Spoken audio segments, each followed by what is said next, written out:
All right, welcome to the video lecture for Chapter 5. Chapter 5 is about the First Amendment and the intersection between First Amendment and criminal justice system. Now, the First Amendment is a huge, broad universe, and we're not covering it all. We are just focusing in on the parts that affect the criminal justice system. So, First Amendment prohibits Congress from making laws that restrict freedom of religion, freedom of speech, freedom of press, or the right to gather, assemble peacefully, or request the government to respond to complaints from the citizens. So religion is the first right in the Bill of Rights. It's very clear that the Founding Fathers wanted to guarantee everyone individual religious freedom, as well as forbid the government from constraining people, so establishing a national faith.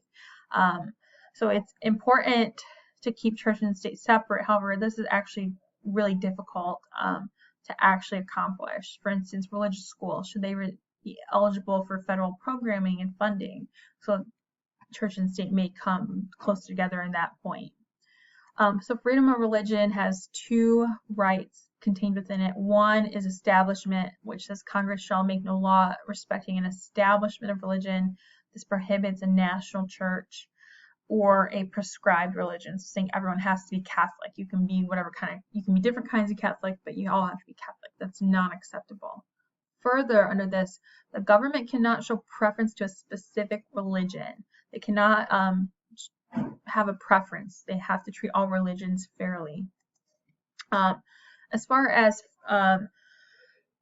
challenges to the Establishment Clause, when someone's trying to say that maybe church and state have come too close together or Congress is getting close, courts look to see whether the law or the action has a secular purpose, a primary secular purpose, whether or not it advances or inhibits religion, and lastly, whether or not it excessively entangles religion with government. So that's kind of the standard. Now, the other part of freedom of religion is that Congress cannot prohibit the free exercise of religion. So this includes both your freedom to believe in a religious faith as well as your freedom to act out the religious faith. Now, this is not an unlimited right. Certain things have been deemed to violate other areas. So there is some balancing here of your right to free exercise your faith against society's legal, social, and religious needs. So for example, if your religious faith required you to kill somebody on every full moon, that's not going to be upheld as constitutional under the First Amendment because you are severely harming another person and society as a whole if you were permitted to freely practice that aspect of your faith. Now, freedom of speech is the liberty to speak openly without fear of government restraint. So this is important. You do not have the right to freedom of speech from other citizens or the right to have other citizens agree with you, but the government cannot tell you can't speak out or speak your point of view. Sometimes this is called the freedom of expression. That the freedom of speech more accurately means you have the freedom of expression and that the government can't limit that. There are different types of speech. Free speech are verbal and written methods of communication protected by the First Amendment, but can be limited in like libel or slander. Symbolic speech is using that expresses ideas or emotions without the use of words. And examples that have been found to be symbolic speech include burning the flag, burning a cross, nude dancing, and yard signs. So again, your constitutional rights are not absolute. There are reasonable limits. The government can restrict on kind of the time, place, and manner of speech. Restrictions are more frequent during times of war. For instance, Espionage Act made it illegal to interfere with recruiting soldiers. In RAV v. St. Paul 1992, a teenager was arrested for burning a cross in the yard of a black family, and the legal issue was this speech or not? And the answer is yes. Cross burning is unconstitutional. I was loosely involved as a law student in a case where a student removed a bunch of signs about depicting a religious point of view from campus. The issue was that free speech or not? So sometimes even with the rights within the First Amendment can come into conflict with each other. Miller versus California, the issue was, can state statutes regulate obscene material without limitation? And the holding is no. States have some authority to limit obscenities, but we look at whether an average person using contemporary community standards finds the dominant theme taken as a whole appeals to the prurient interest, that is having a tendency to excite lustful thoughts. So there's not an unlimited ability to regulate obscene materials. Under freedom of speech, there is a clear and probable danger test where we look at whether or not the speech, the gravity of evil is discounted by the improbability that justifies an invasion of free speech. These tests are geared at people who are trying to incite violence or harm against others using only their words, and whether or not that is speech. And so we see an imminent lawless action test. If the speaker subjectively intends incitement, the words are likely to produce lawless action, and the words objectively encourage and urge incitement. That type of speech is not protected under the First Amendment.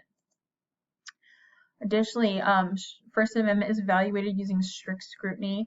The state has to establish it has a compelling interest that justifies the law in question. The law must be narrowly tailored to fit that interest. So this is a very high standard. The government usually loses these types of cases because speech is an important part of our society. Now, constitutional rights can be applied differently based on your profession. So public employees, law enforcement speech is protected only if it's a matter of public concern and unrelated to employment. So that's important to note. The First Amendment does provide in some places the right to record an officer. In other places, there is a dual consent requirement. So the next couple rights, freedom of the press. This is related to speech because speech means conveying information, not just words. But the right to publish is not absolute. Government has mechanisms to restrict things that are published, certain materials for prior restraint, things that matter for national security or public defense. Those types of things is not acceptable for newspaper to publish. Punishing those who publish matter that's seditious, libelous, or obscene, that can also be restricted. Again, though, the government would have to initiate a lawsuit, and it would have to be evaluated by the court because freedom of press is embedded in the First Amendment, and it is related to freedom of speech. So the courts would weigh it out on a case-by-case basis of the information that the government doesn't want published. And the writer or speakers, they would evaluate it and then make a decision. Peaceful assembly is the right that people have the right to gather and interact and speak and share their ideas. So that is also protected under the First Amendment as well as the 14th Amendment. The Fourth Amendment. We also have the right to associate. This is not enumerated, but it is included in these other rights. We also have the right not to associate with others. Inmates courts use rational basis tests to evaluate restrictions in prison. So are these regulations reasonably related to legitimate penological interests? Courts have found that censorship of mail is acceptable. The freedom of association or expression within the institution can be limited.